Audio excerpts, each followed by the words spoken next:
I've had a little yin and a little yang. I did really good at my first two games and I absolutely blew it in China. So I've had like the high of the Olympic Games and like the low kind of depression of not performing well.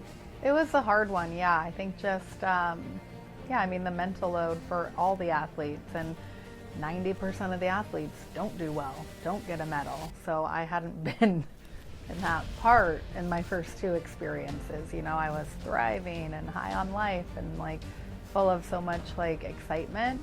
So China it brought a lot of humility and grace for myself and for everyone. It's hard. Everyone works as hard as they can to be their best, and it's like one day in 4 years, you know? You kind of have to surrender to a lot of aspects that are out of your control.